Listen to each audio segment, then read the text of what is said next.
សួរអំពូមីងទាំងអស់គ្នាថ្ងៃនេះមានហូបអីប្លែកទេត្រីប្រឡាក់ថ្ងៃមុននៅឡើយនេះពេលព្រឹកហើយនេះពេលព្រឹកហ្នឹងអត់មានបើកថ្ងៃទៀតហើយនេះដើមម្ទេសខ្ញុំទៅនិយាយដែលច្រើនដងហើយផ្ការហូបរត់ដល់ផ្លែទេអំពុំដឹងមិនទេហើយទិញម្ទេសផ្សារហូបតែក៏ខ្ញុំទិញអត់សូវច្រើនទេតិចទៅវិញខ្ញុំទិញ500អញ្ចឹងអានេះផ្កាផ្លែកង្កែនឆ្នាំនេះផ្កាច្រើនហើយនេះដើមផ្កាខ្ញុំនៅខាងកើតទេ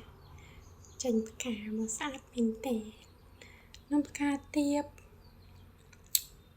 ក៏ក្តិបច្រើនដែរប៉ុន្តែអត់ធំទេសានឹងទូចនេះក្តិបឆ្កាញ់ឥឡូវមកមើលដើមអំពិលព្រះអត់មានត្រួយសោះឲ្យសិតតែចាស់ថាយកទៅស្លត្រីម្ជូរត្រីក៏ភ្លៀងហ្នឹងហើយឥឡូវឡប់មកវិញដាំទឹកមកស្លផ្លែអំពិលហើយនេះត្រីធ្វើហាលស្ងួតហើយយកទៅដាក់ទូទៅទុកបានយូរអំពុំមីងខ្ញុំទុកកាន់យូរដែរហើយនេះទឹកខ្ញុំពុះហើយចាប់ដើមដាក់ប្រហុកចូលខ្ញុំធ្វើបដើម៉ែនៅស្រែកប្រាប់បដើថាកុំស្លដាក់ជូរពេកណាហើយដាក់ប្រហុកហើយខ្ញុំក៏ដាក់ម្ជូរចូលឲ្យហើយទៅភ្លក់ដឹងជូរមិនជូរអីចឹងហើយភ្លក់នឹងវាអត់ជូរសោះហើយក៏ថែមទាំងអស់ហ្មងទៅដាក់ទាំងអស់ហ្មងទៅហើយនេះតកួននេះដំហើយច្បាច់អំបិលបន្តិចដែរហើយនេះខ្ញុំបានដាក់ត្រីចូល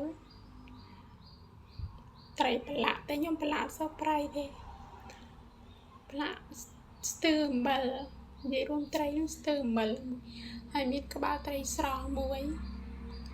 ក៏ដាក់ចូលដែរក្បាលត្រីនឹងក្បាលត្រីស្ដោ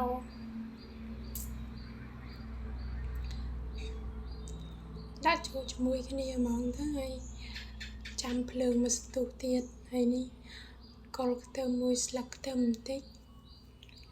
ដើម្បីដាក់ចូលឲ្យធូបឈ្ងុយអញ្ចឹងហើយនេះពុះឲ្យស្លខ្ញុំ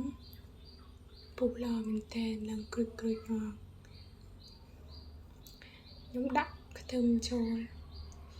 ដាក់មកបន្តិចទៅឲ្យវាទៅក្លិនហើយនេះជូរមកល្មមឲ្យអំពុំមីងអត់ជូរចូលពេកទេហើយក៏ដាក់តកូនចូលតែមកទៅហើយពេលខ្ញុំដាក់តកូនចូលនេះខ្ញុំក៏ដាក់តកូនមកបន្តិចហើយក៏បិទភ្លើងតែម្ដង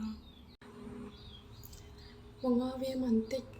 ឲ្យវាញោមតកូនបន្តិចចឹងអំពុំមីងហើយជាចុងក្រោយអរគុណជូនអំពុំមីងទាំងអស់គ្នាដែលបានមើលវីដេអូខ្ញុំជម្រាបលាបាយបាយ